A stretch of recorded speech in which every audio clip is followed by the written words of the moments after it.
Après plusieurs milliers de kilomètres d'essais, de repérage et de mise au point, la première grande expédition Citroën allait traverser le Sahara de Tougourt à Tombouctou.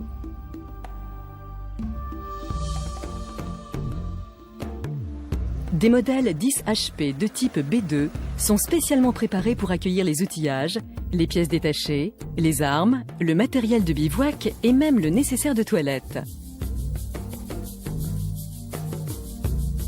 Georges-Marie Hart, le plus proche collaborateur de Citroën, dirige l'expédition, assisté de Louis Audouin-Dubreuil, spécialiste et passionné du Sahara. Ils sont entourés de 5 mécaniciens chevronnés, d'un géographe, Paul Castelnau, d'un lieutenant aviateur, Georges Etienne, et d'un adjudant guide-interprète, Chapuis, sans oublier Flossie, la petite chienne de Hart, mascotte de l'expédition. Les 5 voitures, baptisées Scarabée d'or, Croissant d'argent, Tortue volante, Chenille rampante et Bœuf à pisse, portent chacune 2 hommes. Le 17 décembre 1922, le départ est un peu solennel et militaire, comme toujours à l'époque dans les grandes occasions, en présence du gouverneur général de l'Algérie. L'expédition n'est pas sans risque, car le désert, bien que territoire français, est encore largement inexploré et n'a jamais en tout cas été traversé par un petit groupe d'automobiles. Ce seront 3200 km d'épreuves et de prouesses pour les hommes comme pour les machines.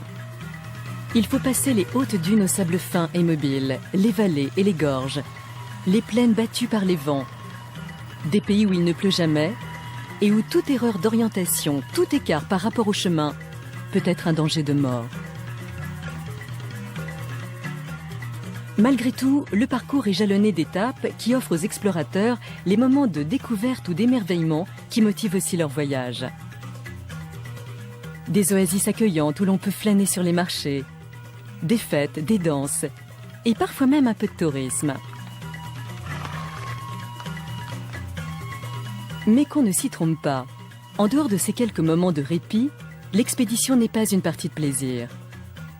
La plupart du temps, il faut bivouaquer dans des lieux inconnus, rester vigilant pour faire face à toute éventualité, rouler de nuit ou très tôt pour éviter la chaleur après les nuits glaciales. Et bien sûr, entretenir les voitures, tracer les itinéraires, gérer les réserves d'essence. Le dernier jour de l'année se passe à Tinzaouaten, où rendez-vous a été fixé avec un groupe de ravitaillement. De telles retrouvailles en un tel lieu et pour la Saint-Sylvestre, cela mérite bien une coupe de champagne. En route vers le Niger, le paysage change. Steppe herbeuse, forêt dense, de nouvelles images. Après 20 jours et 3200 km, le 7 janvier, l'expédition atteint Tombouctou, accueillie par le commandant de région galopant à la tête de son état-major.